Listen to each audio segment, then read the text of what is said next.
नमस्कार। भारत अमेरिकी trade deal पर सरकार और विपक्ष में जंग जो है वो खत्म होने के बजाय बढ़ती ही जा रही है। अभी तक भारत और अमेरिका के बीच ट्रेड डील का खुलासा पूरे तौर पर नहीं हुआ, लेकिन उसके बाद भी कभी किसानों को लेकर, कभी उद्योगों को लेकर विपक्ष सरकार पर हमलावर है। राहुल गांधी ने वीडियो जारी कर कहा कि बांग्लादेश पर 0% टैरिफ अमेरिका ने लगाया है टेक्सटाइल इंडस्ट्री पर, और भारत पर 18%। कपास भारत से खरीदेगा, कपास बांग्लादेश अमेरिका से खरीदेगा और बदले में बांग्लादेश पर 0% टैरिफ लगाएगा।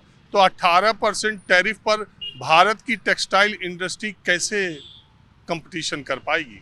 वाणिज्य मंत्री पीयूष गोयल ने उन पर हमला करते हुए कहा कि राहुल गांधी को इकोनॉमिक्स आता जाता कुछ नहीं है, वो पता नहीं किस तरीके से हिसाब किताब लगाते हैं।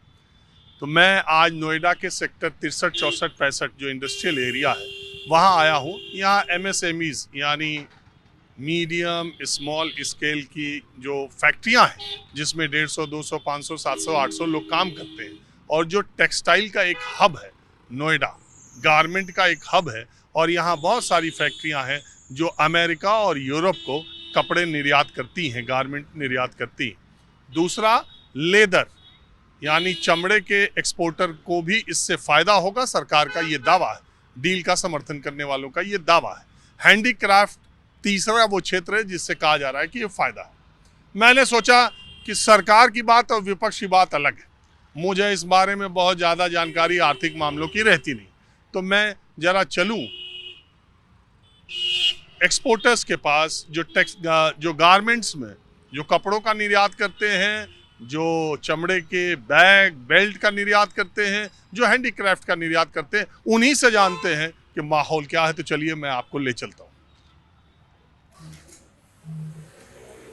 अब हम आ गए नोएडा के गारमेंट की एक फैक्ट्री पर, और इस गारमेंट की फैक्ट्री से विदेशों में माल, कपड़े निर्यात होते हैं। राजीव बंसल जी हमारे साथ हैं, जो कि नोएडा गारमेंट एक्सपोर्टर्स एसोसिएशन के महासचिव हैं, और इनसे अच्छा यहाँ आसपास के इलाके में गारमेंट और टेक्सटाइल के बारे में बहुत लंबे समय से इनका कारोबार है, कोई और नहीं बता सकता।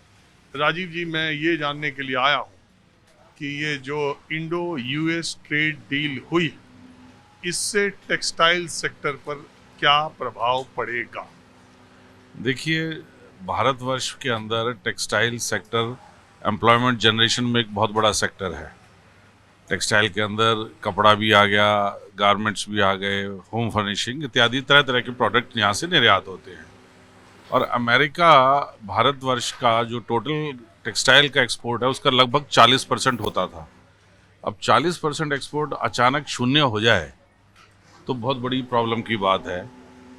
आप ये समझ सकते हैं कि हमारे जब से ट्रंप सरकार ने अगस्त के महीने में 50% आयात शुल्क लगा दिया था, तो जो विदेशी अमेरिकन बायर है उसने ऑर्डर देने बंद कर दिए, क्योंकि ना तो बायर के लिए पॉसिबल था कि वो 50% ड्यूटी एब्जॉर्ब कर सके, और ना ही यहाँ के निर्यातक के बस में था कि वो 50% डिस्काउंट दे सके। लिहाजा जो माल किसी के पास बने हुए थे वो तो उन्होंने जैसे तैसे करके बीच बचाव करके पूरे करे, पर नए ऑर्डर्स उसके बाद आने बंद हो गए थे। और इस वजह से यहाँ की फैक्ट्रियों में छटनी भी हुई, कुछ फैक्ट्रियाँ बंद हुई, कैपेसिटीज़ लोगों ने कम करी, और बहुत परेशानी का दौर चल रहा था। पर हम लोग बड़े इस बात के लिए पॉजिटिव थे कि मोदी सरकार, भारत सरकार कुछ ना कुछ ज़रूर बैक एंड पे काम कर रही है और कोई हल निकलेगा। और ये हर्ष की बात है कि फाइनली वो दिन आया और भारत सरकार ने US के साथ ट्रेड डील एग्री कर ली है, जिसके विषय से 50% से घट के अब ये आयात शुल्क 18% रह गया है। अब 18% इस लगभग ठीक है, और जो हमारे और दूसरे कॉम्पिटिटिंग कंट्रीज़ हैं, चाहे वो बांग्लादेश हुआ या वियतनाम हुआ, उनके मुकाबले हम लोग 1-8% शायद ड्यूटी कम ही है। तो इससे जो हमारी जो फैक्ट्रीज़ बंद हो गई थी अब वो वापस उत्साहित हैं कि, और सबने बातचीत बायरों से करनी शुरू कर दी है, और बायर्स ने भी एक पॉजिटिव रुख दिखाया है कि अब वो हमारे को वापस ऑर्डर्स देंगे। ये ज़रूर है कि एकदम असर नहीं आता, हर चीज़ में थोड़ा समय लगता है। अब नई सैम्पलिंग आनी शुरू हुई है, नए ऑर्डर्स पे प्राइसेस नेगोशिएशन चालू हुई है, और मैं समझता हूँ कि स्प्रिंग समर 2027 जिसके ऑर्डर्स लगभग जुलाई जून से प्लेस होने शुरू हो जाएंगे इस वर्ष, तब से काम आना चालू हो जाएगा। मैं ये कह रहा हूँ राजीव जी, एक बड़ी बहस चल रही है इसको लेकर के। एक बात तो ये कही जा रही है कि ट्रंप के आने से पहले हमारी गारमेंट इंडस्ट्री या टेक्सटाइल इंडस्ट्री पर अमेरिका कितना टैरिफ लगाता था? मेरे नॉलेज के हिसाब से अप्रॉक्सीमेटली 13% के आसपास था, जो अब जरूर 18 हो गया, पर वो 4-5% तो फिर भी इंडस्ट्री एब्जॉर्ब कर लेगी, और क्योंकि वो और देशों के मुकाबले ज़्यादा नहीं है तो कोई बहुत ज़्यादा असर नहीं पड़ेगा। हाँ, तो लोग ये कह रहे थे कि पहले इससे भी कम, कहते हैं कि इससे भी कम था। ट्रंप के आने से पहले अमेरिका इससे भी थोड़ा कम लगाता था टैरिफ गारमेंट टेक्सटाइल पे। अब हम 18% पर खुश हुए कि चलो, चूंकि वो उसने ट्रंप ने, अमेरिका ने हम पे 25%, फिर 25%, 50% लगा दिया था, तो हम 18% से ही राहत महसूस कर रहे हैं 6 महीने जो हमें 50% लेना पड़ा। एक बात। दूसरी बात, ये बात विपक्ष या दूसरे लोग कह रहे हैं कि हमारा कंपटीशन गारमेंट में, टेक्सटाइल में, अगर आसपास के मुल्कों में या पूरी दुनिया में देखा जाए तो बांग्लादेश के साथ बहुत ज़्यादा है। अब बांग्लादेश पर तो टैरिफ अमेरिका ने 0 लगाया और हम पे 18 लगा दिया। अब ये भी है कि लोग ये कह रहे हैं कि अगर बांग्लादेश पर टैरिफ 0% लगाया है तो अमेरिका ने उस पर शर्त भी थोपी है कि कपास तुम हम ही से लोगे। हम पे ये शर्त अभी ट्रेड डील में नहीं है। अब ये कह रहे हैं कि अगर वो कपास अमेरिका बांग्लादेश से लेता है और 0% टैरिफ लगाता है तो भी हमारी टेक्सटाइल और गारमेंट इंडस्ट्री के लोग मार खाएंगे, और अगर हम कपास लेते हैं तो हमारे किसान मात खाएंगे। तो ये 2 कारण बता के कह रहे हैं टेक्सटाइल तो ऐसे भी मर सकती है, ऐसे भी मर सकती है। आप इस पे क्या मानते हैं? नहीं, हिंदुस्तान पे कोई ऐसी शर्त नहीं है कि हमने कपास अमेरिका से खरीदनी है। हमारे पे 18% ड्यूटी ज़रूर है, और जैसे मैंने कहा दूसरे देशों के मुकाबले कुछ ज़्यादा नहीं है, एक बांग्लादेश को छोड़ के, जो अभी रिसेंटली उन्होंने उनके साथ एक एग्रीमेंट किया है। पर आपने जैसे बोला उसके साथ एक शर्त भी लगा दी है कि भैया कपास आप या धागा या कपड़ा अमेरिका का ही यूज़ करोगे। अब जाहिर बात है अमेरिका का कपड़ा, अमेरिका की कपास महंगी है इन कंपैरिजन के जो भारतवर्ष की कपास है, तो उनको अगर जो ड्यूटी का 18% का एडवांटेज भी होएगा तो वो उससे ऑफसेट हो जाएगा कि उनको कपास वहाँ से मंगानी पड़ेगी। तो लिहाजा कोई खास फर्क नहीं पड़ेगा, हिंदुस्तान का निर्यातक अच्छे ही पोजीशन पे है। एक बात हमारी समझ नहीं आती, जरा आप इसको बताइएगा कि ये बांग्लादेश हमसे टेक्सटाइल और गारमेंट में इतने कम समय में इतना आगे कैसे चला गया, और उसकी जो राजनीतिक अस्थिरता पिछले 1 सालों से है, उसने उस टेक्सटाइल इंडस्ट्री को प्रभावित किया या नहीं किया, या वो भी अभी हमसे बेहतर कर रहा है इस सेक्टर में? नहीं, जो राजनीतिक अस्थिरता है बांग्लादेश में, कोई 2 राय नहीं है कि वहाँ पे उससे उनका उद्योग प्रभावित बहुत ज़्यादा हुआ है।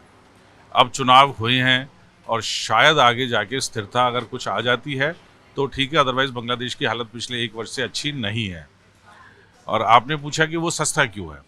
अब सस्ता होने के पीछे कई वजह हैं। हमसे आगे निकल जाते हैं टेक्सटाइल गारमेंट में कैसे? वो टेक्सटाइल गारमेंट में आगे इसलिए निकल रहे हैं कि बांग्लादेश के अंदर लेबर बहुत सस्ती है। बांग्लादेश से जो निर्यात है वो केवल एक ही प्रोडक्ट का है, वो टेक्सटाइल है। तो वहाँ की सरकार का भी पूरा फोकस टेक्सटाइल के ऊपर ही है, गारमेंट सेक्टर के ऊपर ही है। उनको इंसेंटिव देना, सब्सिडी देना, वो सारा ध्यान वहीं पे है। हिंदुस्तान में टेक्सटाइल एक फ्रैक्शन है, उसके अलावा और बहुत सारे प्रोडक्ट्स भी एक्सपोर्ट होते हैं। तो सरकार, ये तो जरूर बात है कि बांग्लादेश के मुकाबले टेक्सटाइल पे फोकस उतना नहीं है जितना बांग्लादेश की सरकार का है, परंतु फिर भी आज की जो स्थिति अमेरिका की अगर आप बात करें तो हिंदुस्तान का निर्यातक कोई पीछे नहीं रहेगा। मतलब कुल मिला के इस ट्रेड डील में आप पॉजिटिविटी देखते हैं? हाँ, बिल्कुल पॉजिटिविटी है जी। और अमेरिका की ट्रेड डील के अलावा रिसेंटली अभी यूके के साथ ट्रेड डील हुई है, न्यूजीलैंड के साथ हुई है, यूएई के साथ, 29 देशों के साथ हो गई, और ईयू के साथ हो गई, जो बहुत बड़ी मार्केट है। इंडिया के निर्यातक की मेन 2 मार्केटें थी, अमेरिका और ईयू, और दोनों के साथ ट्रेड डील हो गई है। तो जितनी जल्दी अब ये क्रियान्वित हो जाए, जो मैं समझता हूँ अगले 2-4-6 महीने में हो जाएगी, तो यहाँ का निर्यातक, यहाँ का टेक्सटाइल मैन्युफैक्चरर और एक्सपोर्टर सब पॉजिटिव है। तो ये तो राजीव जी, एक सवाल मेरा ये भी है आपसे कि टेक्सटाइल इंडस्ट्री में, गारमेंट इंडस्ट्री में रोजगार बढ़ने की संभावना कितनी? क्योंकि अभी लोग कह रहे थे, पीछे भी मैं आया था कि नोटबंदी के बाद टेक्सटाइल पे बड़ी मार पड़ी थी, बाद में जीएसटी, बाद में ट्रेड डील, बाद में ये सब कारण पिछले 4-5 सालों से आपको बहुत डीस्टेबलाइज कर रहे थे। तो मैं ये जानना चाहता हूँ रोजगार इस बढ़ेगा, क्योंकि पीछे तो बढ़ा नहीं। रोजगार डेफिनेटली बढ़ेगा, क्योंकि जो तीनों ट्रेड डील्स अभी रिसेंटली हुई है, यूके, ईयू और अमेरिका, तीनों हिंदुस्तान के एक बहुत बड़े कस्टमर्स हैं ये।